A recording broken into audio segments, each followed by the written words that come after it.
Hello guys. तो चलो lecture number 12 अपना स्टार्ट करते हैं।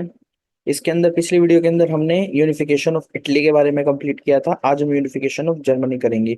ये दोनों बेसिकली नेशनलिज्म का राइज के बारे में एग्जांपल माने जाते हैं वर्ल्ड हिस्ट्री के अंदर। तो इटली को हम कवर कर चुके हैं, आज हमारा टॉपिक जर्मनी होगा। तो इन दोनों के ना बीच में सिमिलैरिटीज है कि जो इटली के हमने जो पॉइंट पढ़े थे, सेम वही पॉइंट हम थोड़ा बहुत चेंजेस करके जर्मनी के अंदर देखने को मिलते हैं। तो अगर आपने मेरी इटली वाली वीडियो नहीं देखी है, आपको आई बटन के ऊपर आपको लिंक मिल जाएगा इटली वाला, उसको जाके देख लीजिएगा। उसके अंदर कंप्लीट इन्फॉर्मेशन दे रखी है मैंने। तो इटली के अंदर एक बड़ा किंगडम था सार्डिनिया नाम का। सेम इसी तरीके से जर्मनी के अंदर एक किंगडम था प्रुशिया नाम का।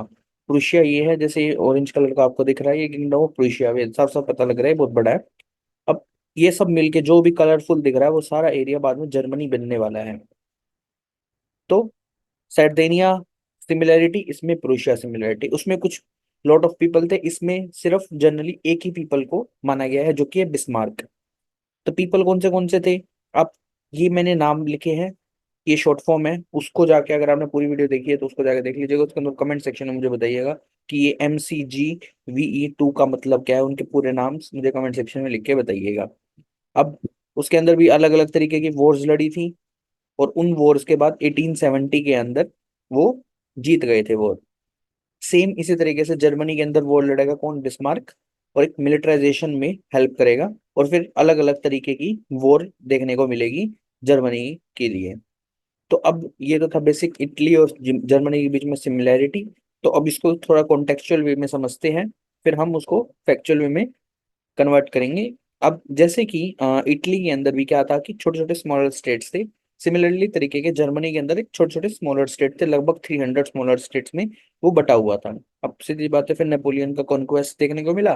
तो नेपोलियन के कॉन्क्वेस्ट की वजह से कॉन्फेडरेशन देखने को मिली थी नेपोलियन की। नेपोलियन कॉन्फेडरेशन के अंदर वो यूनिटी नेशनलिज्म राइज होने लगा, किसके अंदर? जर्मनी के अंदर, ड्यूरिंग द रेवोल्यूशन। फिर उसके बाद क्या हुआ? सीधी सी बात है, मेटरनिक के द्वारा कांग्रेस ऑफ वियना हुई 1815 के अंदर। फिर जैसे डोमिनेशन में ऑस्ट्रेलिया के अंदर कौन आ गया था? इटली। इसी तरीके से जर्मनी भी ऑस्ट्रिया के अंदर डोमिनेशन में आ गया था। अब डोमिनेशन के अंदर आया तो वो उसको दबाने की कोशिश करेंगे तो रेवोल्यूशन देखने को मिलेगी। तो इसके अकॉर्डिंगली अलग अलग थिंकिंग मूवमेंट भी देखने को मिलेगा। जैसे उस टाइम मार्टिनी के नाम से हुआ था, इसमें इंटेलेक्चुअल मूवमेंट देखने को मिली, लेकिन अलग अलग तरीके के, जैसे थिंकर्स अलग, टीचर अलग, स्टूडेंट अलग। तो इसमें अलग अलग वेज में इंटेलेक्चुअल मूवमेंट देखने को मिली, और जो डोमिनेशन के अगेंस्ट रिएक्शन देखने को मिला, जैसे इटली के अंदर था सेम जर्मनी के अंदर भी देखने को मिला। अब अगर आपने वो देखी है जर्मन की इंडस्ट्रियल रेवोल्यूशन, मेरी वाली वीडियो, तो आप समझ पाओगे। एक जोलेवरिन नाम का एक टॉपिक था, उसके अंदर क्या किया था, जर्मनी ने यूनाइट करा था, और एक लीडरशिप जो प्रुशिया है उसके अंडर इकोनॉमिक यूनिटी दिखाने की कोशिश करी थी, और एक बैंकिंग सिस्टम डेवलप करा था। तो इस तरीके से जो स्टेबिलिटी आई इकोनॉमिक्स के अंदर, जब तक इकोनॉमिक स्टेबिलिटी नहीं आएगी तब तक हमारा कन्वर्ट नहीं हो सकता कोई भी यूनिफिकेशन के अंदर। तो यहाँ से इस तरीके से यूजिंग जोलेवेरिन वो हमारा यूनिटी देखने को मिली जर्मनी के अंदर economic, with the help of Prussia leader से। अब फिर उसके बाद फिर वही छोटे छोटे वॉर होते रहे मेटरनिक एरा के अंदर 1815 से लेके 1848 तक। जब वो हार जाते हैं, लिबरलिज्म वाले जीत जाते हैं, तो 1848 की रेवोल्यूशन के बाद तो हमारे पास एक लीडर उठ के आता है जो कि है बिस्मार्क। ये बेसिकली काउंसलर था जर्मनी का, जो क्या करता है, ब्लड एंड आयरन पॉलिसी का यूज करके अलग अलग तरीके की वॉर लड़ता है, और फाइनल यूनिफिकेशन करता है जर्मनी की। यहाँ से हमारी यूनिटी देखने को मिले, यहाँ पे इंटेलेक्चुअल वे में देखने को मिल रहा है, यहाँ पे डोमिनेशन का पता लग रहा है, यहाँ पे कॉन्क्वेस्ट की वजह से नेशनलिज्म राइज देखने को मिलती है। तो इस सब मिलकर एक जर्मनी को यूनिफाई करते हैं। अब वो कौन से वॉर होती हैं? वो अलग अलग तरीके की वॉर्स है। वो एक डिप्लोमेटिक अप्रोच से रखता है। वो क्या करता है, पहले ऑस्ट्रिया के साथ ट्रीटी मिलके डेनमार्क को बाहर निकालता है, तो डेनमार्क से हराता है। फिर ऑस्ट्रिया फ्रांस के साथ मिलके ऑस्ट्रिया को बाहर निकालता है, और फिर क्या करता है, फ्रांस को बाहर निकालने के लिए इटली जो पहले डोमिनेट है उसका साथ लेता है, और फिर इस तरीके से तीन अलग अलग वॉर्स लड़ता है, और 1870 के आसपास ही फाइनल रेवोल्यूशन कंप्लीट होती है। और सेम जैसे इटली के अंदर यूनिफिकेशन हुई थी, इसी तरीके से जर्मनी की फिर यूनिफिकेशन कंप्लीट होती है। ये तो था बेसिक थ्योरेटिकल पार्ट। हमने उसको समझा कि कैसे फ्लो में चल रहा है और कैसे वो रिलेट कर रहा है इटली को और जर्मनी से, हमने वो सीखा। अब इसको फैक्चुअल पॉइंट में मैंने कन्वर्ट करा है, उसको देख लेते हैं कि credit of Germany unification goes to Napoleon, क्योंकि नेपोलियन ने कॉन्फेडरेशन स्टार्ट किया था, confederation of Rhine, by bringing scattered Germany states into a confederation. उसके अंदर लाने की कोशिश करी थी, जिससे नेशनलिज्म देखने को मिली जर्मन, ऑल जर्मन स्टेट्स के अंदर। फिर 1815 के अंदर आपको पता है कांग्रेस ऑफ वियना हुआ, उसके अंदर जर्मनी किसके अकॉर्डिंग आ गया, डोमिनेशन ऑफ ऑस्ट्रेलिया के अंदर आ गया। फिर उसकी वजह से क्या हुआ कि जो इंटेलेक्चुअल लोग थे उनके बीच में रेवोल्यूशन देखने को मिली इस ऑस्ट्रिया की डोमिनेशन की वजह से। अब अलग अलग थिंकर उठ के आएंगे, जैसे टीचर्स आए, थिंकर आए और स्टूडेंट आए, इस रेवोल्यूशन को थोड़ा और ज्यादा बढ़ाने की कोशिश करेंगे। अब कुछ एक एग्जाम्पल है, जैसे हेगल है गया, हर्डल्स हो गया, फिकेट हो गया, ये सब, इन सब ने मिलके रेवोल्यूशन के खिलाफ आवाज उठाई है। ब्रदरहुड आपस में देखने को मिली है सब अलग अलग स्टेट्स के अंदर। इसको बोला, इस ब्रदरहुड को बोला गया है कॉन्सेप्ट ऑफ वोल्फजिस्ट। तो ये एक फैक्चुअल पॉइंट है, इसको याद रखिएगा। टीचर्स ने मिलकर अपने आइडिया, नेशन का आइडिया लोगों तक, अपने स्टूडेंट तक पहुंचाया, इसकी वजह से स्टूडेंट भी रेवोल्यूशनरी देखने को मिले। Presented an idea picture of the nation, ideal picture कैसा होता है एक नेशन, उस नेशन को स्टूडेंट्स तक टीचर ने पहुंचाया, और फिर स्टूडेंट ने भी फिर रेवोल्यूशन देखने को मिली। फिर उन्होंने ऑर्गेनाइजेशन वगैरह सेटअप करी, जो भी मेटरनिक सिस्टम है उसके खिलाफ बोलना स्टार्ट करा। तो ये सब इस तरीके से देखने को मिल रहा है, इंटेलेक्चुअल लेवल इस तरीके से देखिए, स्टार्टेड ऑर्गेनाइजेशन, उसका नाम है बुरनशाफ्ट।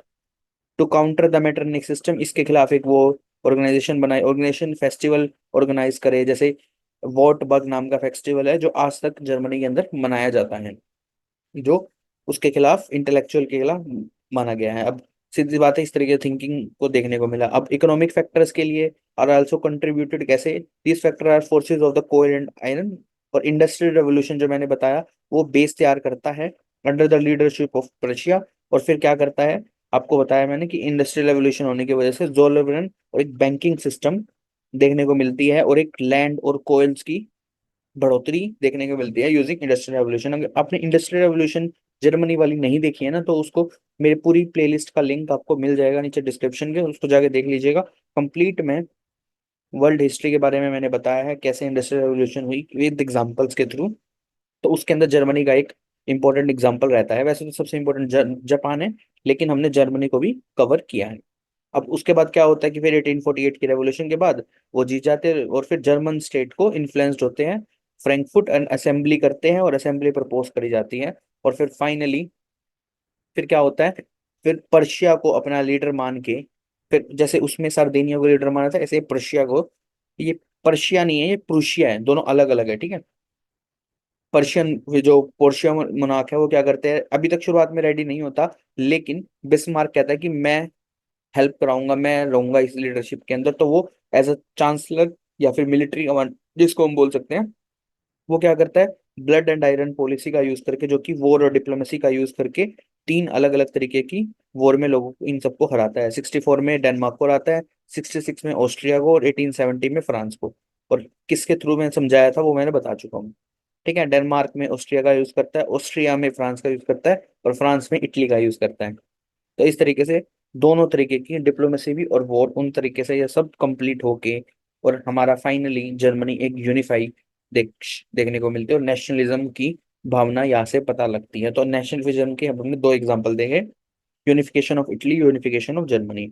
अब 19 सेंचुरी के अंदर, जैसे हमने पढ़ा कि प्रोग्रेसिव आइडियाज के बारे में देखा था, नेशनलिज्म राइज हुआ था उसके बाद 1848 रेवोल्यूशन के बाद, और दो एग्जाम्पल के थ्रू देखा। तो 19 सेंचुरी के अंदर अब हमारा नेक्स्ट टॉपिक ही हम स्टार्ट करते हैं, जो कि है राइज ऑफ सोशलिज्म।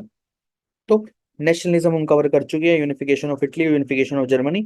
इससे एसोसिएटेड अगर आप कोई भी क्वेश्चन पूछता है तो चैट जीपीटी के अंदर लिखिएगा यूनिफिकेशन ऑफ इटली इन 200 या 250 वर्ड्स, तो एक बहुत विद पॉइंट्स, तो वो पॉइंट फॉर्म में आपको एक्सप्लेन कर देगा, ठीक है। अगर आपको बिस्मार्क देखना है कैसा दिखने में था, तो वो इस तरीके का बिस्मार्क देखने को मिलता है, ठीक है। आपको से पता लग रहा है कि बड़ा क्रूर आदमी रहा है, और यूनिफिकेशन में पूरा हेल्प किया है। तो अब हमारा सोशलिज्म को, राइज के बारे में टॉपिक चालू करते हैं। देखो, राइज ऑफ सोशलिज्म पढ़ने से पहले राइज ऑफ सोशलिज्म क्यों होना है, ये दो रीजन है इसके बारे में। देखिए को सोशलिज्म हमेशा काउंटर रहा है किसका, कैपिटलिज्म का।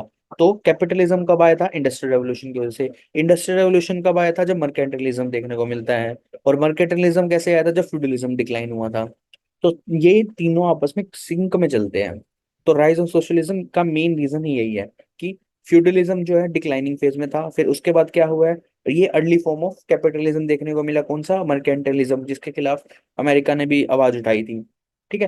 फिर इंडस्ट्रियल कैपिटल देखने को मिले, अलग अलग प्राइवेट ओवन लैंड देखने को मिला, प्रॉफिट देखने को मिला। अब कैपिटलिज्म का काउंटर स्ट्राइक करने के लिए, उसको एक्सप्लोटेशन जो करी जा रही थी इंडस्ट्री की वजह से, उसकी काउंटर करने के लिए राइज ऑफ सोशलिज्म देखने को मिलता है। तो इसलिए मैं लिखा हुआ है कि generally we understand idea of socialism emerges as a reaction against capitalism. ठीक है, इसीलिए मेन रीजन लिखा जाता है ये। ठीक है। ये सब करने के बाद अब कैपिटलिज्म को पहले देखते हैं कि कैपिटलिज्म के हमने वर्ड यूज किया है, तो कैपिटलिज्म होता क्या है वही नहीं पता, तो आगे बढ़ने का फायदा ही नहीं है। तभी हम सोशलिज्म को अच्छी तरह समझ पाएंगे। तो कैपिटलिज्म का मतलब होता है कि an economic system where private actor या प्राइवेट फर्म, कुछ भी बोल सकते हैं, are permitted to and own the central use of the property according to their own interest. जिससे क्या होता है कि जो भी प्राइवेट वाला बंदा है वो सब कुछ ओनरशिप उसकी रहेगी इंडस्ट्री के अंदर, वो सब कुछ खुद डिसाइड करेगा। तो वो कैपिटलिज्म देखने को मिलता है, खुद बंदे के पास सब कुछ पावर है। तो वो क्या करता है, अपनी कंपटीशन सेट करने की कोशिश करेगा, मोनोपोली बनाने की कोशिश करेगा, इनइक्वालिटी रखेगा, अपने आप को पूरा पावरफुल रखेगा, और बाकी चीजों को एक्सप्लॉइट करने की कोशिश करेगा। ठीक है। उनको बहुत ज्यादा देर तक काम कराएगा, खुद कम काम करेगा। तो ये देखने को मिला, आज तक वो चल रहा है, लेकिन ठीक है। तो जैसे फीचर्स कुछ हैं, जैसे प्राइवेट ओनरशिप रहेगी, फ्रीडम ऑफ चॉइस रहेगा, प्रॉफिट मोटिव रहेगा, डिमांड एंड सप्लाई को फुलफिल करने की पूरी इंक्रीमेंट किया जाएगा, कंपटीशन मार्केट के अंदर देखने को मिलता है कैपिटलिज्म की वजह से। अब इसके कुछ ड्रॉबैक भी रहते हैं, ये तो थे इसके फीचर्स, और ये है ड्रॉबैक। ड्रॉबैक सीधी बात है, इनइक्वालिटी लाता है सोसाइटी के अंदर, कि किसी के पास बहुत ज्यादा पैसा होता है, किसी के पास बहुत ज्यादा कम होता है, लैंड की वो डिस्ट्रीब्यूशन बहुत कम हो जाती है। ठीक है। मोनो बाद में धीरे धीरे क्या होता है कि मोनोपोली सेटअप कर दी जाती है, जो छोटे छोटे कंपटीशन होते हैं उसको खत्म कर दिया जाता है, अनफेयर तरीके से कंपटीशन सेट किया जाता है, एक्सप्लॉइट किया जाता है लेबर को बहुत बुरी तरीके से, उससे ज्यादा से ज्यादा काम कराया जाता है, कंडीशंस बहुत गंदी रखी जाती है। तो ये इन सब को काउंटर करने के लिए सोशलिज्म आया था। सोशलिज्म क्या करता है, इसको डिफाइन करना तो थोड़ा सा डिफिकल्ट है, लेकिन इसका जो अपोजिट है वही हम एज ए फीचर की तरह वो उसको कंबाइन करके उसकी डेफिनेशन मान सकते हैं, कि पब्लिक की ओनरशिप रहेगी हर चीज के लिए, डिस्ट्रीब्यूशन ऑफ मनी इक्वली। ये ऐसा ऐसा देखो, अभी तक सोशलिज्म एक यूटोपियन सोसाइटी है बेसिकली, हम चाहते हैं कि ऐसा हो जाए, लेकिन ऐसा हो नहीं पाता, सीधी सी बात है। ऐसा डिस्ट्रीब्यूशन तो करना बहुत बहुत औखा है। तो इसी तरीके से सोशलिज्म को 100% अचीव करना ही बड़ा वो है। कोशिश करी जा सकती है, लेकिन पॉसिबल नहीं है।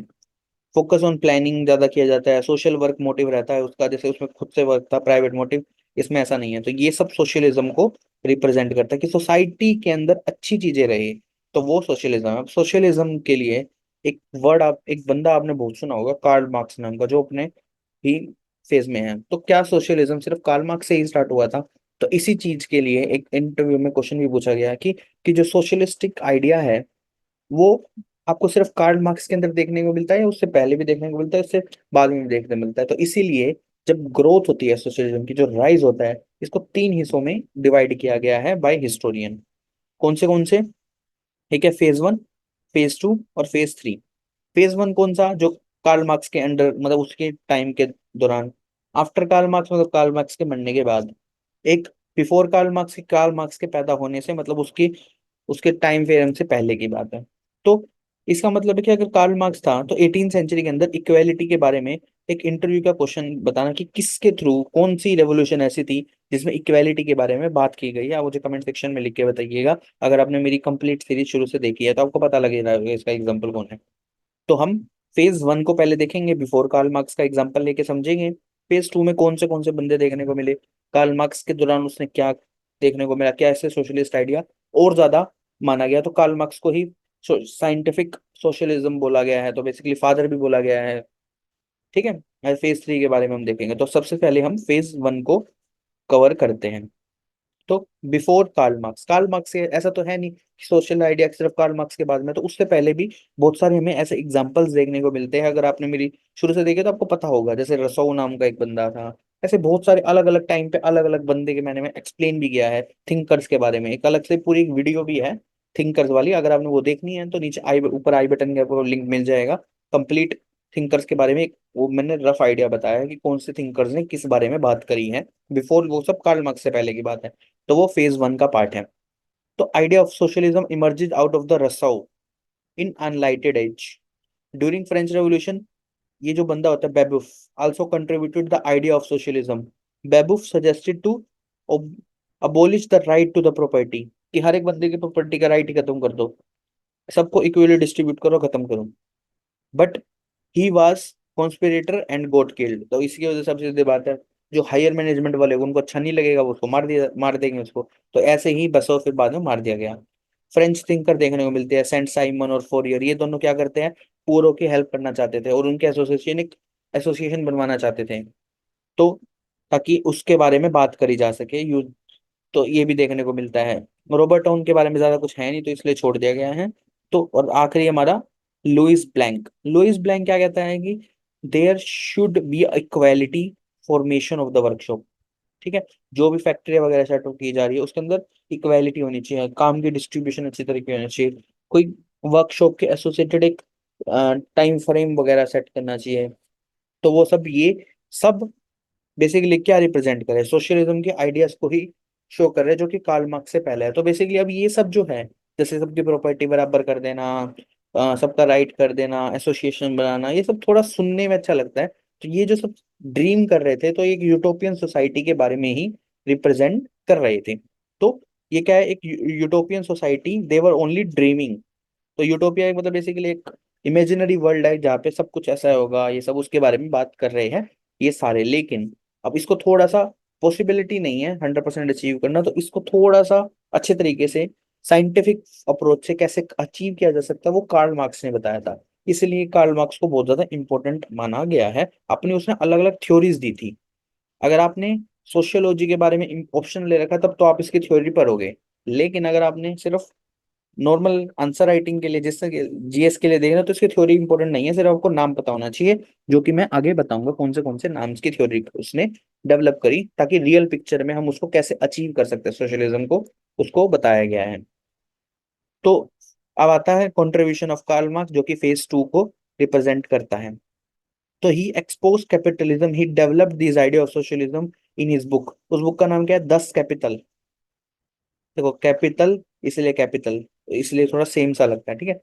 तो ही डेवलप्ड द मैनिफेस्टो, एक मैनिफेस्टो भी बनाते हैं एक बंदे के साथ मिलके, और उसका नाम रखता है द कम्युनिस्ट मैनिफेस्टो। मैं दिखा देता हूँ। ये है कार्ल मार्क्स की द कम्युनिस्ट मैनिफेस्टो, जो इन्होंने इसके साथ मिलके, फ्रेडरिक एंगल्स के साथ मिलके लिखी थी 1848 के अंदर।